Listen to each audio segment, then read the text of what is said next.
Well, good morning, good afternoon, or good evening, ladies and gentlemen. Welcome or welcome back, again, as the case might be.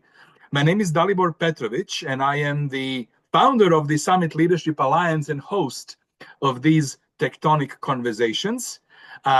We've been bringing this program for a couple of years now with the intent to have conversations with technology leaders who really are shaping the future of our country. And today, on this Valentine's Day, by the way, you can see I'm wearing pink this February 14th, 2025. I am thrilled and excited to welcome my friend and colleague, President and Chair of the Canadian CIO Association, Shaun Guthrie. Shaun, thank you very much for your time. Thank you, Dalibor. It's a pleasure to be here, and I'm happy that I was able to wear some matching pink with you. Matching pink, yes. Excellent. So Shaun, we wanted to sort of today discuss a couple of things. We wanted to, first of all, give you an opportunity to introduce yourself to our audiences.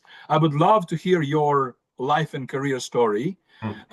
But we, of course, wanted to spend some time sort of intentionally on the CIO Association itself, its history, its mandate, how it is helpful to the Canadian technology leadership community. But I typically do not spend time introducing my guests at any length because part of the value of this conversation is actually to hear your story from yourself. And maybe this is where we should start. So, if you don't mind me poking, can you please give us a little bit of or a lot of, your own story? Like, how have you navigated your life and your career now to be the president and chair of the CIO Association of Canada? Yeah, thank you for that. And again, yeah, it's I have the honor of serving as the president and chair of the CIO Association of Canada, and I've been with the association now, I think over 11 years, 11, 12 years now, and when I think about my story, I've always believed that, curiosity is the foundation of what a great leader is. And it's really, that's where my tech journey started, was with curiosity. And I know so many of your other fabulous guests have talked about curiosity as well. And I think that's a common thread. Common thread, indeed. Yeah. I think I'm not going to go back, to when I was 1 years old, but I will go back kind of around when I was 10. That's where my parents had bought me a Packard Bell 286 SX computer. It was DOS based, and that was my first real experience with technology, and I was immediately hooked, just fascinated about what this computer could do, or what I thought it could do. When I look back at it now, it couldn't do a whole lot, but at the time, it was amazing. And I didn't just use it. I experimented with it. I played around and tried to push it to its limits. And at that same time, or it might have been a few years later, I even ran my own BBS bulletin board system. If Really? Yeah, so a fit would have been a This would 14. this would this is gonna date us now. Am I, I know, right? I know. are I'm we dating this here. this is like late 80s, early 90s? Yeah, it would be in the 90s. Yeah, late 80s, early 90s. Yeah, you got it. And yeah, so I ran that. So I was always tying up the phone line. I was always getting in trouble from my parents because nobody could call because everyone would get a busy signal when it came in. So I mean, I'm looking back at this is where I learned to be curious, and by spinning up a bulletin board system, and maybe even you could even say that maybe that's where my networking even started. Potentially. I don't know if that's where the bug started, but also at this time too, it wasn't just focused on technology. I was kind of a little bit of an anomaly. I wasn't a jock, but I wasn't a geek, and I was kind of like right in the middle. And I played competitive hockey, but was into computers, and it was just a very weird kind of dynamic for me. And that's probably about as far back as I'll go. But by the time I graduated NAIT, Northern Alberta Institute of Technology, I was already deep into infrastructure and doing service desk and support, and at that time was just growing. I was just consuming a lot of knowledge and getting certifications as one does when they're kind of new, and just challenging the exams and going and getting those pieces of paper and saying, hey, look, this is me. And I just knew that technology was just going to keep evolving, and I wanted to evolve with it. And if I think about it now, I just think, holy crap, if I only knew then just how much technology was actually going to change, I was just kind of bright-eyed and bushy-tailed. I had no idea. If you think about where we are today with AI, it's just it's phenomenal. Yeah. And so I kind of held I'm not going to go through all the the infrastructure and sysadmin roles, but I held a lot of those tactical roles, and even later on in that part of my career, I met my wife at one of those locations, and it was a defining moment, how technology, and I'm gonna really I don't know if I should share this, but I sent a net send for those that remember, kind of command based. I sent a net send to her computer just saying hi. It's probably not appropriate these days anymore, but that was kind of That's the where. jock part. That was a jock coming through, right? Yeah, yeah, for sure.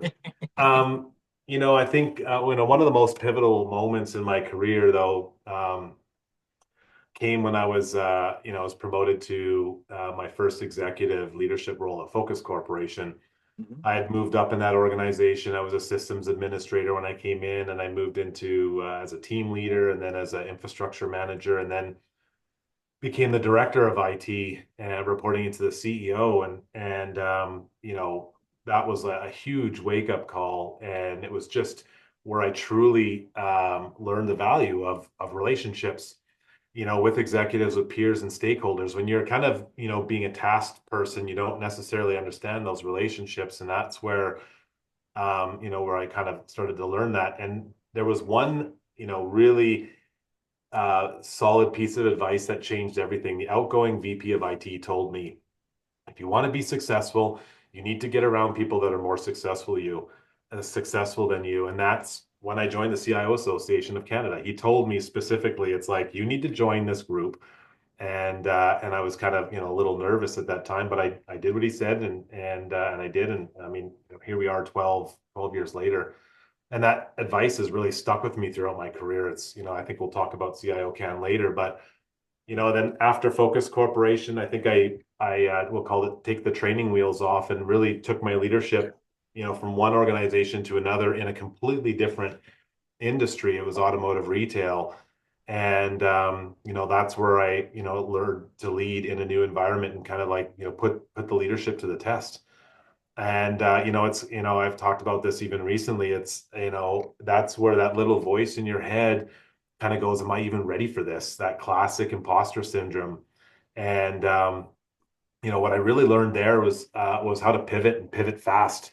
Mhm. We had an owner that loved new projects, family-based business, loved new businesses, constant change. And I think a lot of people would find it frustrating, but at the same time, like I thought it as an opportunity to think on my feet and be able to figure things out quickly. And it wasn't always perfect, and it was messy a lot of the times. But that's business, and so the key really for that was resilience, being able to Okay. adapt and learning and growing from every one of those experiences. And then I moved to another automotive group, which became one of the it appeared on the outside to be one of the best moves in my career, but as I look back, it was probably actually one of the worst moves in my career, and one of the lowest points in my career. Mm.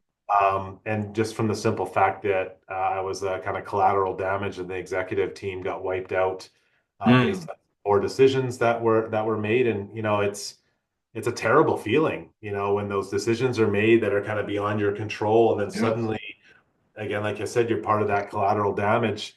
We were making some really amazing progress. It was really easy for me to transition to another, like, technology was the same, the industry was the same, the stakeholders changed, but they were more or less had the same problems.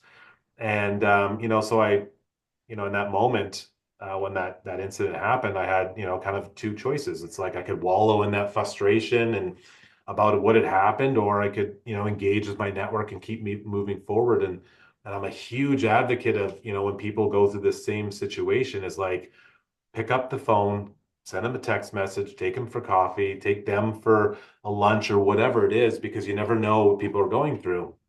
And so I chose the latter and really just leaned into CIO Association of Canada, and I, was able to stay connected. And it really was a turning point for me, not just professionally, but personally. It just really helped me realize um, how important it is to take care of yourself mentally and emotionally. And, I've been writing about it a lot recently because I think it is super important. We need to speak out Yeah. about it. It uh, I really appreciate that you're talking about this because many people do have that experience, but also there are a lot of people who actually are who don't. So I I would assume when you reflect back, there's a lot of value and a lot of lessons learned about yourself, and from having such a negative experience Yeah. that that strengthened you, I think. Hey. Yeah, I honestly do believe that. I think you get stronger and you have a greater sense of resolve, and it feels freeing to talk about a little bit. There really shouldn't be any Yes. stigma. I know we just had Bell Let's Talk Day or Canada Mental Health Day a couple of weeks ago, and we should talk about this more. And I'm happy to do that with anybody that wants to talk, and we can talk more afterwards. But Yes. I think when I moved on from that organization eventually, I took a role on in municipal government, and it's not necessarily an industry that I thought was something that was going to be my first choice, but it was a lesson in fortitude and humility. Sometimes you take an opportunity that's not perfect, but because it has a chance to make a difference, there's opportunity there, and as it turned out, this organization, the AUMA at AUMA, was a career milestone for me. I was able to check off a bucket list item for me, which has become a revenue generating CIO. And on the services side of that organization, we built cybersecurity services from scratch to pair alongside of some of the other services they were selling, and it really helped, give those municipalities a fighting chance from a cybersecurity perspective, because it's just so expensive, and the smaller municipalities, which were being attacked, just didn't have the opportunity or the budgets to be able to afford that. So. Yeah. Um, yeah, just that experience really taught me about opportunities come in unexpected places. And so, it kind of leads me up to a little bit of where I am today. And, at Peavey Industries, I'm the Senior Vice President of Technology and E-commerce at Peavey Industries. And it has been it's been a phenomenal role. And I'd say that it has been, everyone that I talked to, it's been the most fun I've ever had. I think more so because I've extended beyond just the traditional technology route, as I own the P&L for the e-commerce side of the business. And that is super creative. And when you're able to control that whole end-to-end function within your organization, it's been super fulfilling. And the impact that we get to make on the customers. And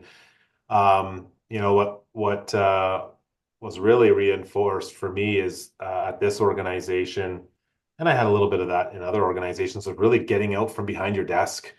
Mhm. Yeah. And this organization really leaned in on that, and walk the floor, get out to the stores, talk to the staff at the grassroots level and see what's really happening in that organization. The executive teams don't always see everything that's going on, and so if you can walk the floor and you build that trust with employees, they feel heard, and then they're willing to have that conversation, and you're able to actually fix something right then and there, versus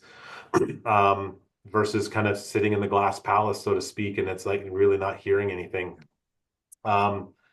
So, that kind of takes in, maybe I'll finish off, one of the most powerful things that I've kind of had throughout this string of my career to date is that at every step in my journey, it's the people around me that have shaped the leader that I've become. Um, I think the call to action for my story is find a mentor. And I know Hamza had mentioned that, and I know Hamza very well, and I consider Hamza a little bit of a mentor for me as well as a very close friend. And he talked about the importance of doing that, and I would double down and couldn't agree more on that. You need people to be able to challenge your thinking and check your sanity and Yes. to lift you up when things get tough and to be that sounding board from a mental perspective. Nobody builds a career alone. And Of course. and that's why organizations like CIOCAN matter so much and how they give you that community and a network and a support system that helps you to grow and both professionally and personally. Fantastic. Thank you for sharing this story. I was sort of busy writing uh, rather those attributes that you are highlighting that you felt were really, really sort of important along your journey. And so here is what I captured so far. You started by saying curiosity. And I would 100% agree. Like, if you're not curious by nature, this would not be the career for you, right? Yeah. So, curiosity, networking, relationships. But then you said, look, here are the attributes that are really essential, that you said you were essential for you: resilience, fortitude, humility, right? And then focus on people. And Yeah. that's lovely. That's I think very well said. You've Yeah, I go was, ahead. I was going to say, and those require continuous. Those last three you talked about require continuous learning and continuous work. They, yeah, Yeah, which I've come to realize over the last, few years here. So, yeah. It's a never-ending journey, which is good. Which is good. yeah, Now, you, obviously, you've had a career in technology. Let's say a career in technology, although the 286 computer, that's what but my God, I haven't heard those numbers I know, right? together in a while. 286, 386, 486, and then finally we all got it, the Yeah, Pentium, right? yeah. Um, when you reflect back on these now multiple decades of you being involved in technology and technology leadership and progressing through your career, I'd love to get your thoughts about the evolving role of a tech leader. Mm. How do you feel that role has changed, and how do you feel this role will continue evolving? Like what do you think is where do you think this is heading? Yeah. I mean, it's a great question, and I just did an article with Digital Journal on this very topic, and Mhm. I'm particularly passionate about this because the role of technology leaders, whether that's call it CIOs, CTOs, CDOs, and CXOs, whatever it is, has gone undergone this fundamental transformation. I think for the longest time, and in my circles and people I talk to, we've been seen as a support function for so long. It's just keeping the lights on, Yeah. managing the infrastructure, fixing what's broken, and but that mindset is outdated. And frankly, I'm as bullish to say as it's holding businesses back right now. Mhm. Um, the most successful CIOs aren't just technology experts; they are business leaders first. And I'll just one of the things I'll preface and something that is a big pet peeve is like you hear is people talk about business and IT. Do realize that IT is the function of the business, so it is the business, right? So we need to stop separating the business and IT, and you still hear it today. Hallelujah. I mean, really, it's you are part of the business. Stop seeing yourself. And I get a little passionate about this because I think you're not helping yourself, and it's to your detriment to say IT in the business. Um, I think that Yep. every kind of investment in technology needs to contribute to business growth and that operational efficiency and competitive differentiation. And I think that the companies that recognize this shift, that are able to elevate their technology leaders, will thrive. And those that continue to seeing technology as just a cost center, they're going to struggle in the digital economy. And I think that's really like, historically, as I mentioned, as IT was seen as this operational expense, something to be managed and minimized. And, you've heard the sayings of doing more with less since insert date. Yeah. Um, but And another version of that was, I am successful, but nobody knows about us. yeah, right. Uh, But today technology is really it's a core driver of revenue and innovation. And I think we all saw this coming out of the pandemic is that we're leveraging AI, maybe not right after the pandemic, but today, like we're leveraging AI and automation to improve those decision makings. And we've done some things like that at Peavey we might get into. We're using data analytics to understand customers better and drive that engagement. We're investing in cybersecurity, not just for compliance, but to help build trust and resilience. Um, it's I think it's all there's another piece here too that you're seeing in this shift is that where the CIOs are structured in an organization. Um, CIOs, you're starting to see, and I think Gartner talks about this, or maybe McKinley or McKinsey, is that a lot of CIOs are starting to report to the CEO. I've reported to the CEO at Peavey and have reported to the CEO in other locations, and I've had great relationships with CFOs. Don't get me wrong, but there is a shift, and you're also seeing a shift in P&L responsibility, and I think that's a clear signal finally that technology is not just about IT. It's really around the business yeah. overall. It's not just the rhythm section, but it's actually across the full orchestra, right? From the first violins all the way to the back, the Yeah. rhythm section. So here, I love it. This is excellent. Now, from where we were, which is enabling function, support function, cost center, back office, not visible, to what you're describing now, technology is underpinning revenue generation, growth, competitive advantages for the enterprise, and innovation.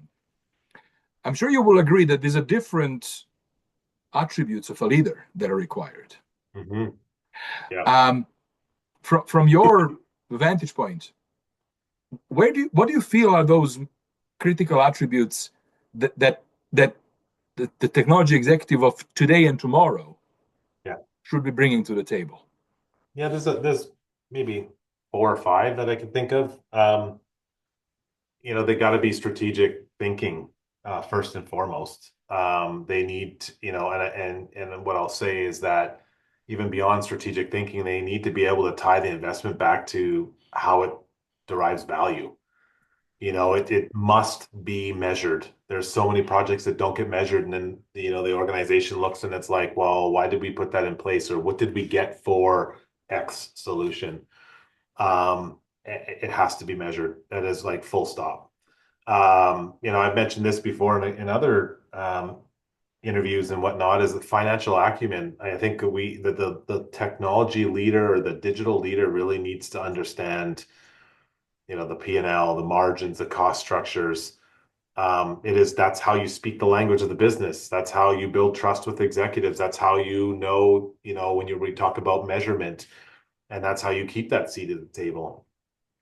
Um, I think, a lot of organizations, I'll say customer centricity is super important. It's not just about technology, is not just about operations. It's about at least in the roles that I've been in most of them, it's about enhancing the customer experience. Yeah. Um, and that, in a lot of organizations is first. Um, I would say that influence and communication is another one. Another couple skills is that we need to be able to translate these complex technology strategies into clear, compelling business narratives. We got to be storytellers. We this is something that I think has been impressed on us a lot from boards and whatnot is to tell the story, and I think those that are great at sharing a story are the ones that are most successful. And I think maybe last, and I think I touched on this one even earlier on in my career, is that adaptability, the ability Yeah. to pivot. That the only constant in technology is change. Successful leaders the most successful leaders are the ones that are able to pivot and be able to change and be agile and forward thinking. And that is absolutely a must. Because if you think about AI today, it's the worst, as they say, it's the worst it's going to be today, right? It's going to change. How you adapt with that is going to be a key piece. So This is excellent. So here is how I would summarize what I just heard you say. First and foremost, the expectation of successful tech leader going forward today and for tomorrow. Strategic thinker,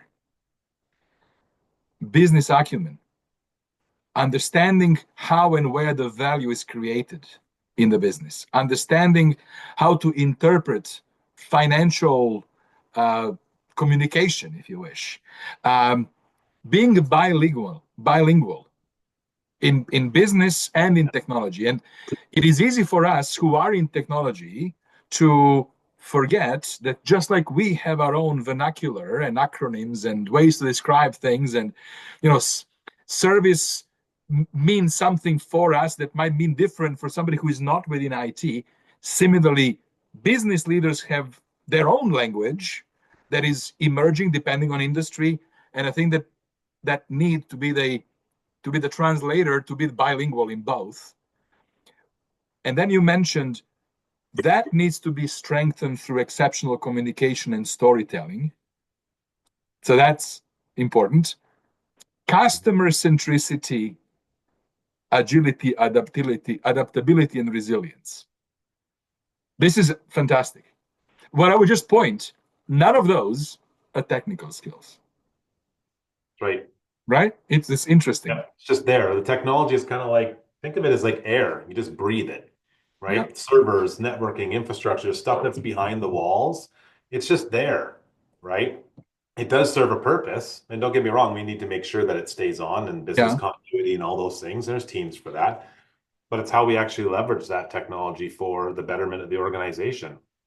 And communicating and speaking that language is what makes successful technology leaders. And I really loved what you said earlier, that let's stop talking about IT and the business as if these were two separate things.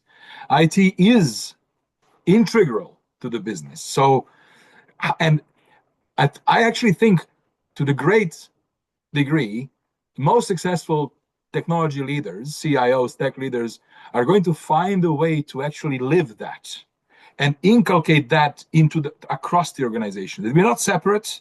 We are an integral component of the collective success of the enterprise. And that's really very powerful. That's how I think that's how you become the peer to the other business functions executives, right? Yeah.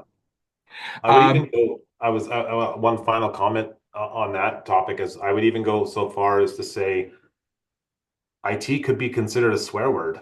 Like if you think about the Yeah. derogatory term of IT, right? The IT guy, the IT That's crap, yeah. right? And so like when you think about, and I heard this, like, so one of my mentors has talked about changing, IT to business technology, and I love that. And another leader, I think it was at Starbucks, rebranded IT, or she said specifically that when you think about IT, what do you think about? Computers, laptops, monitors. But when you think about technology, what do you think about? You think about AI, you think about robotic process automation. Technology elicits a different response. And so let's maybe start getting rid of IT. I'm not starting a movement here, but at the same time, it's like I try to leverage, try to reduce the amount of use of IT, at least in Yeah. the organizations that I'm part of.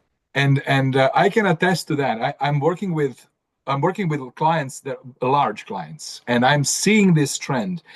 There is a push to rebrand the function Mhm. from information technology often to capital T technology, Yeah, right? So yeah, I know, for example, like I spent 2 decades at Deloitte. That unit globally has been rebranded. It's no longer called IT. It's called Deloitte Technology, yeah, right? yeah. Because that's truly what that is. And I think that you're right. Words matter, actually. They do. They really matter. Mhm. So thanks for bringing that up. That's actually a very, very, very good, very valid point. Um, So Shaun, let's spend some time talking about the CIO Association. I'd love if you could provide a little bit of a description of what the organization is, its history, background, mission, and what is it doing actually for its members. Yeah. And you have to excuse me, I have a lozenge in my mouth because I'm trying not to cough. I developed it this morning. So, and there we go. There we go. I'd love to share about CIOCAN. It's an organization that has had such a significant impact on my career, but I think also, technology leadership across Canada. The background is that the association, CIO Association of Canada, is the only national member-led organization that's dedicated to the advancing of the role of technology leaders in Canada. Um, it was founded over 20 years ago and started in Vancouver. A group of forward-thinking CIOs at the time that recognized that there was a need for a trusted space where technology leaders could, connect and share ideas and grow together, and kind of those war stories. And now CIOCAN has grown significantly. We are um, getting close to 600 members, which is the most that CIOCAN has ever had. We represent almost every single industry across Canada. And don't be fooled by the name CIO Association. It's not just for CIOs. It's for the functional leader within their organization. It could be IT manager, IT director, SVP, VP, and we have that strong presence across Canada. We've got chapters as I talked about, Vancouver. We got Calgary, Edmonton, Toronto, Ottawa, Montreal, and Halifax. And then we have a national chapter just for CIOs that are in smaller markets I almost forgot Manitoba. I should, Kent will really get on me if I forget Manitoba. So So sorry, Kent. eight Yes. chapters. Yeah. Yeah. And then the national chapter I talked about, where there's people like we have, I think, one person in Northwest Territories that belongs in that chapter. That it's the role of that technology leadership is evolving so rapidly that CIOs are not just IT leaders, as we've been talking about. They're the strategic business executives, and so it's that the challenge isn't just about managing the technology. It's how do we talk to others about navigating business transformation, and how do we drive innovation that delivers real results? And that's where CIOCAN comes in. We have these communities where we are able to help CIOs and tech executives stay, ahead of these emerging trends and tackle challenges together and learn from another. I talked earlier about networking, and I think that's what really sets us apart, is being able to, show the value of what that peer-to-peer learning is. It's probably about 50% of the value of the association. And every time we interview, or not interview, but survey our members, they talk about that as being such a key component. And we're not vendor driven. We're very selective of the vendors that we partner with, because we do know that they provide value. They have worldly experience, and we want them to be part of the association, but we don't want to be sold to. We get enough of that already. So we really focus on the real world executive level conversations, that to see what's working and where people are going next. So we have a bunch of different programs, and I'll just kind of maybe highlight Please. some of the most important ones. Or they're all important, but maybe some of the more pointed ones. We do support our CIOs in technology leadership and professional development. So we have two main programs there, and one's a technology leadership program. That's in partnership with Simon Fraser University. It's a 14-week immersive program, and it helps IT leaders with strategic leadership skills drive business transformation. It just helps expand their perspectives beyond just IT operations and into that business leadership. And then just recently, last year, had been a goal of the board for many years, was to develop an actual accreditation program. And so, additionally, we have the CIO.D leadership program, and it's a designated program that is to elevate that CIO into that boardroom ready business executive, and just that advanced leadership and governance and strategic influence There's no other organization in Canada that offers something like this, and so we are very proud Oh, to be this is, able to do something like that. Yeah. I was not aware of the CIO.D. Is this accreditation fully managed within the association, or is it also in partnership with some other entities? Yeah, so the CIO.D is in partnership with Rotman, so the same institute that does this ICD.D. Yeah. But we fully manage the exam process and the approval process, and also the continuing education and manage those credits to ensure people stay um, up to speed. As we talked about earlier, technology is always changing. So that's from the leadership perspective. We have coming up here in May is our national peer forum. It's our kind of our marquee event where we have people from across the country and all the chapters. They get together and that networking, discussing those high impact topics like AI and cybersecurity. It seems to be on every single peer forum. Digital transformation and leadership strategy. I think, you know, this is where real good conversation happens. And it's been always instrumental. I think there's maybe one that I've missed since joining, and you've developed friendships on this as well, and within the association for those that are looking for that or whatnot. But I mean, there's probably on two hands I can probably pick up the phone and call specific people, and that's developed through these relationships. Um, so that's peer form. Then we have the CIO of the Year Awards and the CIO Hall of Fame. So we're working on launching that this year. Um, we've done internal awards, but we're looking at doing those awards to kind of highlight the people that are moving this country forward from a technology perspective and the impact that they're making. We want to recognize that because it is important. Um, And then we also do, we have a cybersecurity division, we have the CISO division, and then we do a lot of thought leadership. So we host a lot of, with some of our partners, we host a lot of thought leadership conversations where it allows our members to be able to contribute to white papers and things like that. And I think allows people a platform to speak on. And then there's a ton of other items as well within the CIO Association, but that's at a Cole's Notes where CIOCAN is. Actually, this is actually quite a lot. This is quite a lot. I was aware of some, but I certainly wasn't aware of all of this what you described. Um, what was your own journey and value of being member like? Well, I mean, I have a very personal story with CIOCAN. I think everybody does, but I mentioned it earlier on, maybe 12 years ago um, when I was told to join the association and get around those that are more successful than I am. I felt very, very inadequate being in that room. Mm.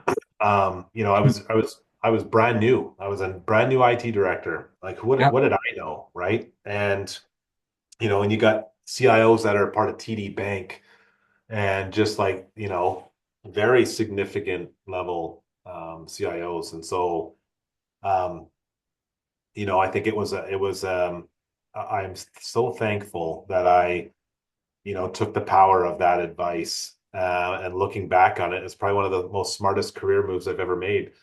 Um, Being part of this association is just changed the way that I think about leadership. It's allowed me to bounce ideas off of other people.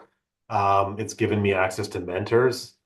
We talked about industry experts that when I've moved into other industries, CIO Association has other members that are in those industries. So it's like when when organizations are looking for people that, oh, well, we need to have oil and gas experience specifically. I mean, there is a thought that, yes, I mean, someone coming into an organization can and will provide that immediate experience, but I think that there is an opportunity and I've lived this, to join another organization or join an organization in a completely different industry Yeah. with fresh perspective, knowing technology, let's just say that technology is technology, and this understanding the value or understanding how that organization plays in their industry, and then using your network equity. And so that's a word that I've been using in the last year here is that CIOCAN has drastically improved my network equity, Mhm. ability that I am able to tap into that when I join another organization that I'm not in that industry. Yeah, yeah. Like in oil and gas, if I've never been in oil and gas, which I was earlier in my career, but I have, there's a ton, at least 5 or 6 people I know I can call and say, hey, you know what, I've joined this organization, and Yeah. what's some of the challenges going on? This is superbly important. I think that uh, everyone that I speak with on these conversations intuitively understands that, like, the role we are all in, it's the expectations are skyrocketing, expectations are high, Yeah, time to value is shrinking, yeah, and the complexity is like this continuous evolution and new stuff coming all the time. mhm, So it is becoming unknowable. You have to build a scaffolding around you to help. yeah, of And course, sounds like this is exactly what the CIO Association provided to you and 100%, provides to its members. 100%. And like I owe a good portion of where I am in my career due to that. Yeah. And it's not like I'm trying to sell it here, but it's like I am just speaking from my experience. And there are other members that have the same experience as well. Yeah. Have been gone on to, excuse me, have gone on to do some, some amazing things and moved on to some amazing roles because of their proximity to the CIO Association or their membership of the CIO Association. So we spoke about the association and impact it had on you personally. We spoke about programs and offerings. Let's zoom out a little bit. How do you see the role of CIO Association helping us at a national scale? Yeah, it's well, it's a incredible resource for individual CIOs. I think the impact goes far beyond just the members. Um, it's not just a networking group. It's a leadership organization that helps I think shape the future of CIOs and digital transformation in Canada. Again, we're the only national member-led organization that's dedicated to advancing the role of CIOs. We now do that accreditation. Mm-hmm.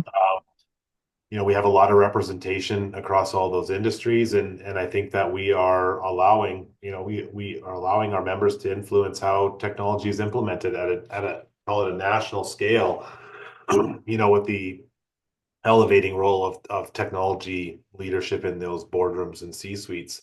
I think that it helps that, or sorry, we know that digital transformation is not just about technology. It's about leadership. It's about culture. It's about business strategy. And, we talk a lot about that at CIOCAN, and we help our members kind of navigate this complexity and by fostering that environment that leaders can learn from one another. Like, I cannot understate the value of the network. Yeah.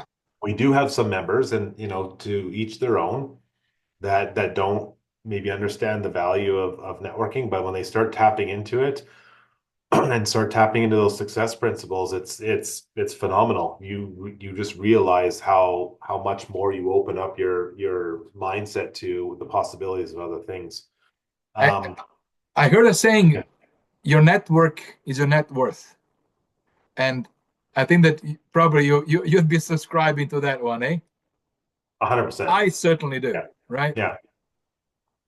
Um, I think additionally, when we start talking about things like, building next generation leaders, like that's another aspect of where CIO Can's going, and just we allow direct reports to join, and we know that people are um, growing in their career, and that we want people to have those access points to other successful leaders, and we want to make sure that we're helping CIOs and their direct reports kind of lead their organizations through these challenges and through innovation, and the challenges that come with governance of AI, and this all these different conversations, and it can be had in kind of a safe place.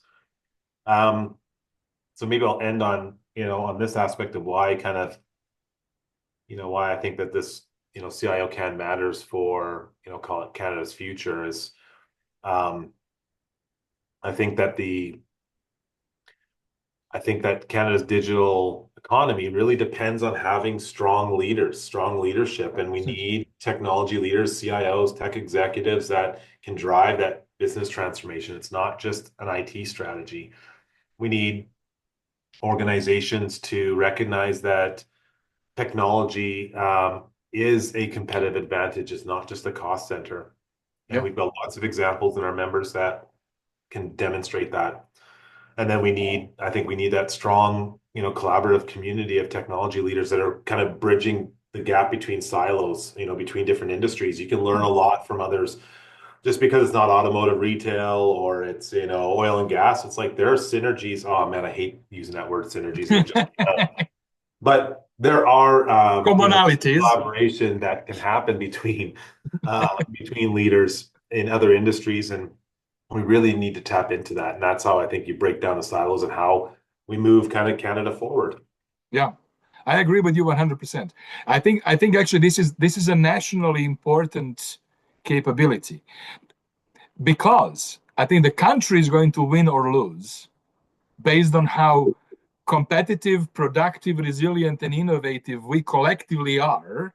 And what are we but a collection of organizations that are intertwined into the economy we call Canadian economy, right? How do you propel it all? Well, if all of these things today sit on top of technology of some form and some kind, then it logically makes sense that while innovation is important, tech innovators are important, it is exponentially more impactful to build an army of world-class tech leaders Yeah.